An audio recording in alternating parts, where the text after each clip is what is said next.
Hello, World War II German for sale here, and today I'm bringing you the red flags of collecting World War II German memorabilia. No pun intended. Let's get into it. Well, what do I mean by red flags?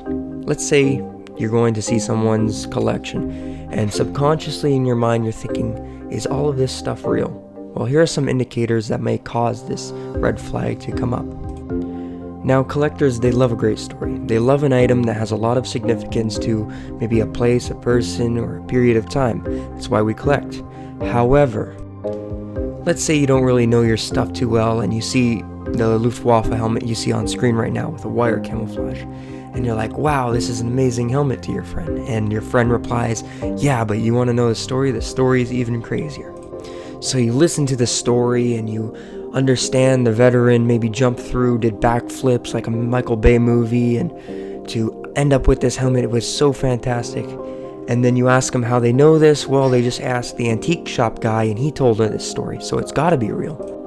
But then you're curious, so you take a photo of the helmet and then you find out it's all been restored and it really was never a Luftwaffe helmet to begin with, or that wire camo was never originally there either.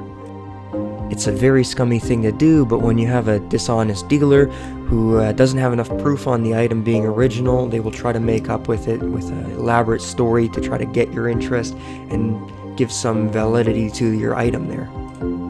That's why it's very important to do your research before you buy, understand what you're buying, and buy the item, not the story. It'll help you in the long run. And maybe you can ask for the story afterwards. I don't think there's anything that enrages me more than fantasy items. Just to see a fantasy item just exist is just enough cause for me to be angry, because these are really terrible fakes. It really shows that anybody that collects fantasy items or even has a fantasy item in their collection, they obviously do not know what they're supposed to look for, and they're just buying it for the sake of the symbol or for the wrong reasons completely. Let's say someone's showing off their collection and you see one of these items on display. Well, the first thing I'm going to assume is you obviously don't do your research, so I really doubt that half of the items you even own are going to be authentic. And having a couple fake items doesn't necessarily mean that the whole collection is fake. However, when you see those fake items, you're going to start thinking to yourself, well, how has this gone unnoticed? How did he not notice this? Why is he hasn't taken it out? And it's going to make you put everything into question, especially when you see his other items. Now, the next red flag is someone who only collects SS items. And you probably know some, you've probably seen some on the internet, where some people are just very dedicated to collecting SS items. And I get it. You know, they were an elite unit, they had a lot of history, they did terrible things during the war, so they made them very infamous throughout the time period. But you'd have to be one of the dumbest people on the planet to think that these items are not the most faked out in the entire hobby. When you see any SS item claiming to be original, the initial response has to be in your mind, prove it to me.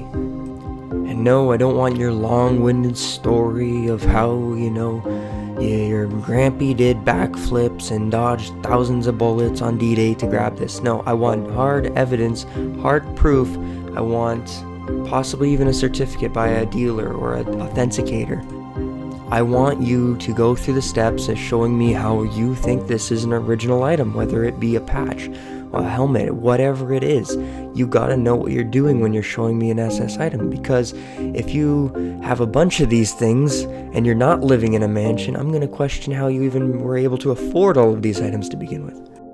And don't you dare try to tell me, well, it can't be fake because it's a relic. We all know that relics are faked all the time. People put decals on relics and then drop them in the ground again to get them those aged looks. And hey, maybe you're not as salty as me. You might be wondering, World War II German4Sale, why are you so angry about this?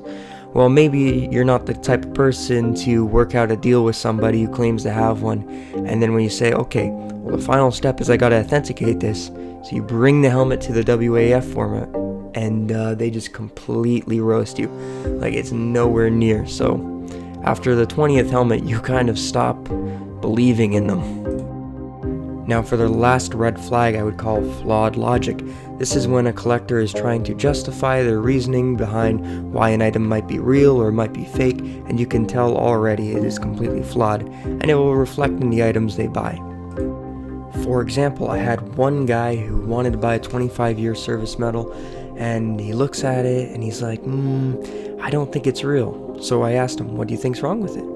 And he said, well, it's not maker marked on the ring. And to me, this would be an example of flawed logic. You can go on many different websites. I don't think I've ever seen one of these maker marked. And you know what? You can even take this in the complete opposite direction, where people say, yes, this item is completely original, and the way I know is because it's marked RZM. Now, for you guys who may not know too well, RZM is a maker mark, and people think when they see that it's like the seal of authenticity.